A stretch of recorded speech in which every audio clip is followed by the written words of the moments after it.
And the Trump administration's move to terminate congestion pricing in New York City is likely headed to court. Transportation Secretary Sean Duffy sent a letter to New York Governor Kathy Hochul saying the project exceeds the authority authorized by Congress.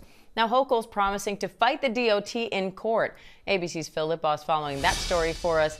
Phil, what's the latest in this fight, and how is Governor Hochul planning to respond here? All right, well, the response came fairly quickly. You talk about that letter that Governor Hochul and the state of New York got from the Department of Transportation, led by Sean Duffy. It said it needs to stop. Congestion pricing needs to stop. Called it a slap in the face of working class citizens. Kathy Hochul and New York, the governor, filed a lawsuit immediately.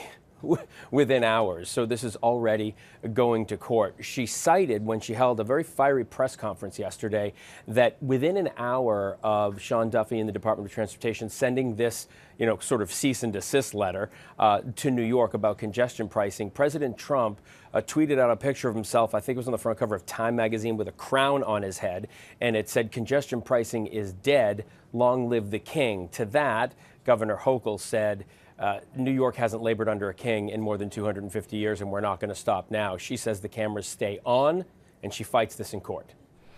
Now, the debate over congestion pricing has already gone to court, Phil. Judges so far have let the plan move forward, obviously, why it wasn't stated. So what exactly is the DOT arguing here?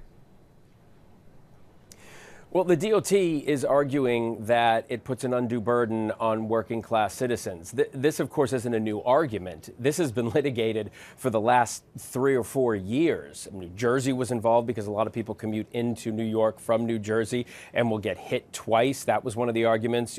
You'll pay the Lincoln or Holland or George Washington Bridge tolls, and then if you go down below 60th Street in the congestion pricing zone, you'll get hit again.